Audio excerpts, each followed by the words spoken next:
No, there's no way.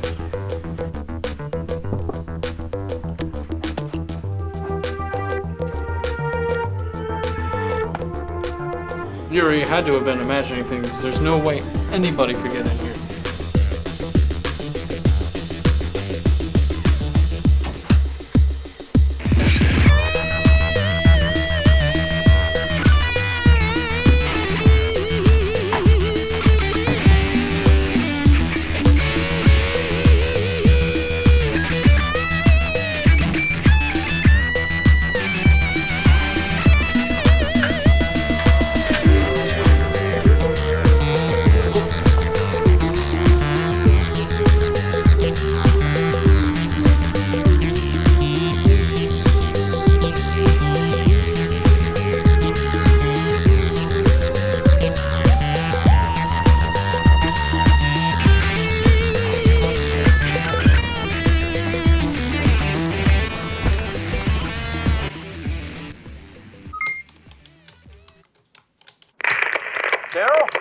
Daryl, come in.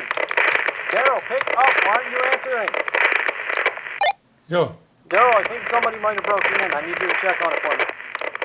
Okay, let me check on that for you.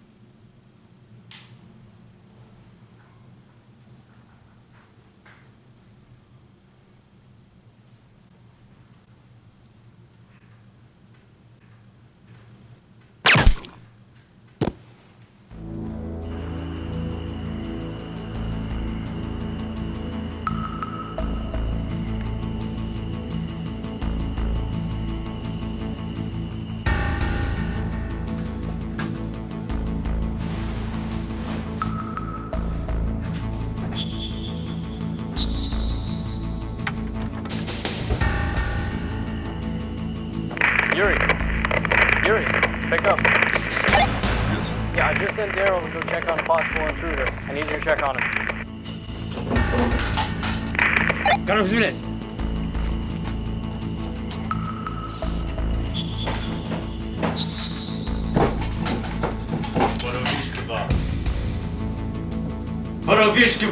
I don't understand. Get on the ground now. Containment. 16 minutes.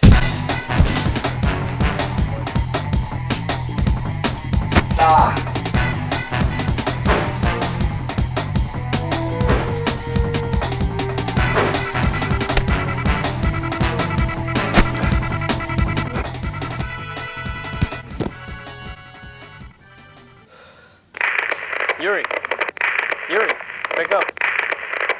Yuri.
No sign of target.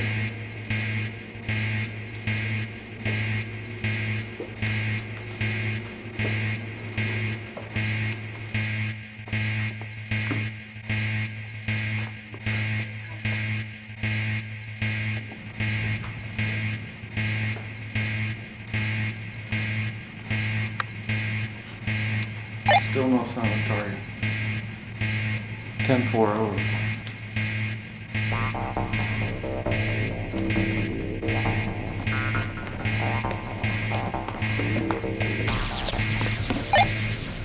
What do you mean you haven't found him yet?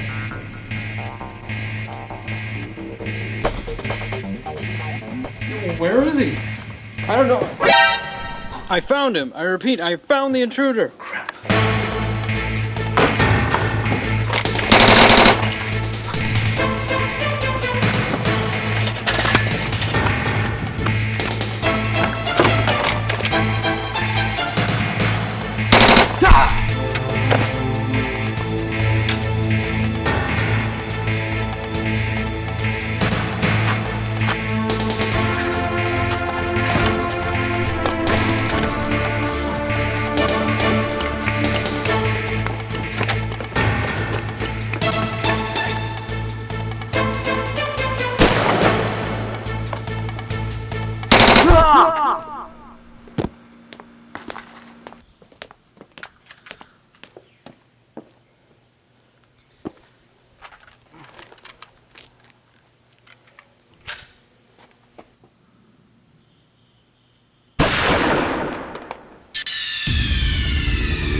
The Metal Gear franchise was conceived back in 1987. A young video game designer named Hideo Kojima was asked by a senior associate to take over as director on an action game he was developing for the MSX2 home computer. The game, originally called Intruder, was supposed to feature modern military combat, but the MSX2's hardware limited the number of bullets and enemies that could be displayed on screen at once, and Kojima felt that these limitations hindered the combat aspect. Kojima was then inspired by the film The Great Escape to reverse the focus of the gameplay from combat to stealth. On July 7th, 1987, Metal Gear was released in Japan to critical acclaim, and today is credited with pioneering the stealth genre. Does this classic stealth action game stand the test of time? Well, let's find out. First, let's start off with the story, and honestly it's not much, at least when compared to later games in the series. In an alternate version of 1995, the West learns of the construction of a weapon of mass destruction inside Outer Heaven, a fortified state built by a quote-unquote legendary mercenary, located about 200 kilometers north of Galsburg, South Africa. Special Forces Unit Foxhound sends in its top agent, Gray Fox, to infiltrate the fortress and report back with information. A few days later, however, Foxhound loses contact with Fox, with his last transmission being Metal Gear. In order to find out what happened to Gray Fox, Foxhound Commander Big Boss sends the newly recruited Solid Snake into the area in an operation codenamed Intrude N313. Overall, the story is fine for what it is. It has a genuinely surprising twist towards the end, but it's still pretty basic and it's nothing that you'll remember for long. Now let's get on to the gameplay. The game is a military stealth-based action game and is played from an overhead perspective. Snake must travel through various locations while avoiding visual contact and direct confrontation with patrolling guards. If an enemy or surveillance camera sees you, the facility will enter an alert mode. The method of escaping varies depending on the circumstance in which you are discovered. If Snake is seen by a guard, a single exclamation mark will appear above the guard's head, and all enemies on that particular screen will attack you. The only way to escape is to flee to the adjacent screen. However, if two exclamation marks appear above the enemy, or Snake triggers an alarm by being spotted by a camera, infrared sensor, or by using an unsuppressed weapon, reinforcements from off-screen will appear as well. If this happens, the only way to escape is to eliminate all the enemies, leave the building, or enter an elevator. Even though you get some pretty destructive weapons the further you progress into the game, it's still very easy to die as your health is very limited, so it's best to avoid combat whenever possible. Now, I'm gonna be frank here, I'm not fond of this game at all. Now honestly, I can't really bash the game too much considering the time it was made in, and that it was practically the first of its kind. But just because people give this game a lot of historical credit, doesn't mean I'm going to go easy on it, even if it has aged well, which unfortunately, it hasn't. The level design in this game is basically just copy and pasted everywhere, so almost every single environment in this game blends in with one another, leading to some very frustrating moments, since there are multiple times where you have to backtrack to previous areas to advance with the story, and since the environments all look the same, it's incredibly easy to get lost. There can also be a lot of confusion as to how to proceed to the next area. Hidden around the facility are many breakable walls that reveal secret passageways to some helpful and in some other cases, necessary items. The problem with this is that you're never quite sure where these walls are, so you have to potentially go around the facility punching walls for so long until you find a wall that makes a different sound, indicating that the wall is breakable. This is a game that I consider to be nearly impossible to beat unless you use a guide, as the game can be incredibly and unfairly vague as to telling you your current objective and giving you a hint as to where you're supposed to go next. Now, I don't want the game to explicitly tell me exactly where I need to go, or update my current objectives so frequently that the game pretty much becomes a follow the leader sort of affair, but I could have done with at least a couple more hints. Heck, your support team doesn't even offer much help when in all honesty, they should probably be the ones who know the most about the facility. Every room in which they contact you in has a scripted call from a specific member, and the game will replay that same message every time you re-enter the room, which is very annoying when all you want them to do is give you a helpful hint. Now, this wouldn't be too big of an issue, honestly, if you at least had a map or a radar of some sort, but you don't get anything, and it really takes away from the enjoyment. Now, the gameplay itself is very archaic. Enemy AI, while good for its time, is incredibly simple by today's standards. Enemies can only see what's directly in front of them, which can lead to some admittedly hilarious moments when sneaking through the base. It's still very simplistic, but if you are seen, you better hope to God that you have enough ammunition, because these guards can easily take you down in seconds. To progress through the game, you'll need to collect many different key cards in order to open locked doors. The problem, however, is that you end up obtaining a total of 8 keys over the course of the game, but you're never really sure which key you should use to open a locked door. Now, it's not so bad at first when you have only 1 card on your person, but near the middle of the game when you have more than 5, it becomes an arduous task just to enter a different room, since you're constantly switching cards to try and open the door, since you can only have 1 equipped at a time. It also doesn't help if you're trying to outrun some guards, as they're more likely than not kill you before you can even get the damn door open. And don't even get me started on the gas chambers. There are multiple rooms throughout the game that are filled with toxic gas that drains your health quickly. In order to prevent the loss of health, you must equip the gas mask to prevent yourself from breathing it in. The only problem with this is that the only way out of the majority of these rooms is through a locked door. So that means you have to quickly unequip your gas mask in order to equip your keycard to open the door. Oh, but you better hope to God that you picked the right one, or else you'll have to go through your entire collection of cards while your health quickly drains. And let's hope that you weren't already low on health to begin with, because if you were, well, you probably won't be making it out of there alive. Oh, and let's not forget about the impossible pits that start making appearances later in the game, when you're on your way to rescue Dr. Madner's daughter, Ellen. The pits just appear out of nowhere and can instantly kill you, causing you to go back to your previous checkpoint. It's all trial and error, and there's no way to even guess where they'll pop up. It's poorly designed and it's an incredibly frustrating part of the game. Oh, but that doesn't even compare to those damn guard dogs in the basement of Building 1. This mandatory section of the game forces you to constantly blow up walls in order to reach a locked door, so you can obtain a guard uniform in order to sneak into Building 2. Sounds easy, until you realize that there are magical teleporting dogs ready to kill you at a moment's notice. I mean, look at this! This dog is on the complete opposite side of the map from where I blew the hole in the wall, and now 2 seconds later he magically teleports right behind me! Whoa, whoa, whoa, what the heck? That dog just disappeared! I can't get past these dogs! These gas chambers! These pits! Ah! This game is so incredibly, unbelievably cheap! If you haven't guessed by now, this game has an incredibly brutal difficulty level. One that doesn't come from an intelligently designed world, and instead comes from an incredibly cheap level design and enemy placement. Now, the version I'm playing is not the original MSX2 version. I mean, considering how expensive the actual cartridge and system can get, yeah, that wasn't happening. So I'm playing the game on the HD collection via Metal Gear Solid 3. Now, this version actually adds an easy mode to the game, but for this review I decided to play the game on original to get the full experience. Unfortunately, that experience was filled to the brim with some of the most frustrating moments I've ever had in my 14 years of gaming experience. The way this game handles saves is truly awful. You can save anywhere, but if you die or restart the game, you'll end up in the last elevator you exited, which, depending on your previous location, can put you back to the other side of the map. The placement of enemies in this game is just plain cheap, and their attack patterns can be even worse. There have been many times where I've entered a new room only to be immediately spotted by a cheaply placed guard, causing me to unfairly lose a large portion of my health just to get away. Thankfully, there is a helpful glitch that allows you to enter a room full of items, exit the room, and then re-enter, as all the items will then respawn, and it's a damn near essential trick that'll save you a lot of trouble. Another thing that helps is your ranking.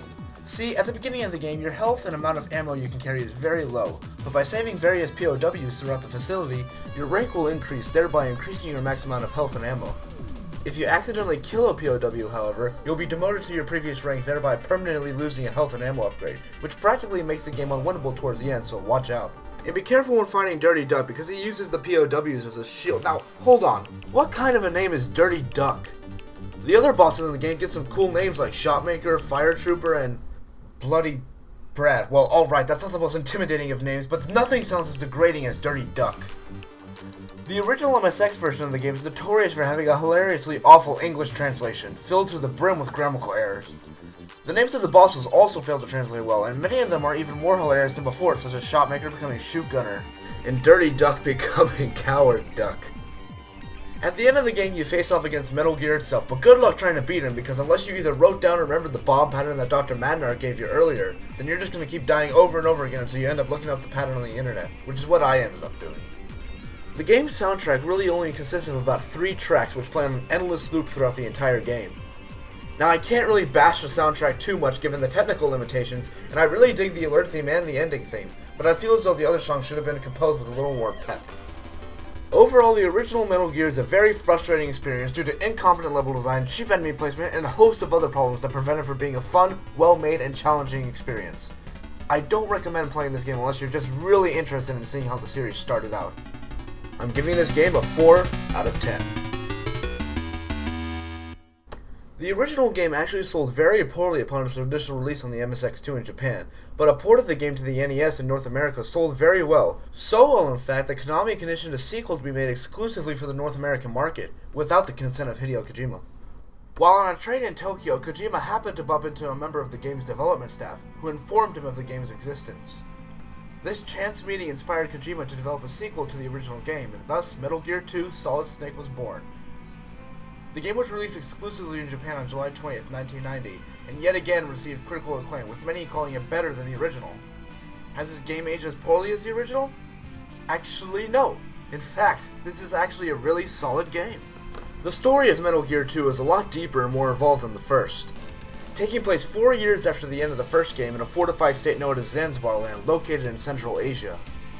A major oil shortage affects the global economy in the late 1990s.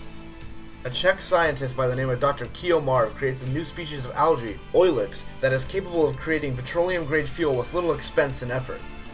After unveiling his creation to the public, Marv is kidnapped by soldiers of Zanzibar Land who plan to hold the world hostage by controlling the oil supply through oilix, and nuclear warheads collected from old stockpiles in light of global efforts toward nuclear disarmament.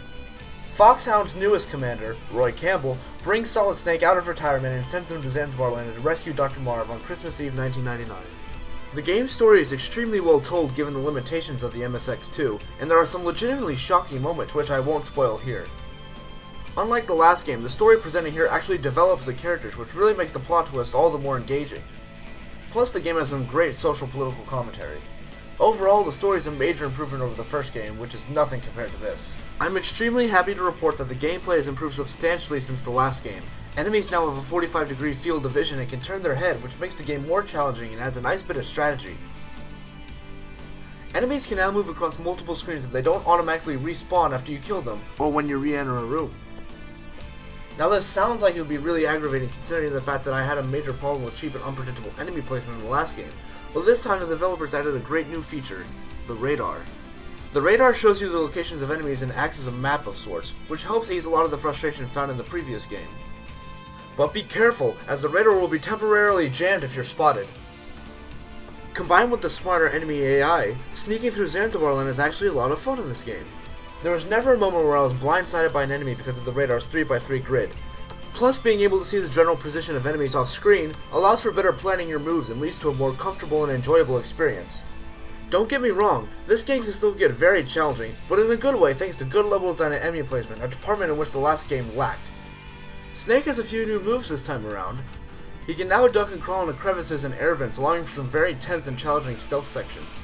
Your support team has also been improved, as they can now react to specific game events as opposed to being set to a certain scripted room. They also offer some valuable hints and tips which can help you if you get stuck.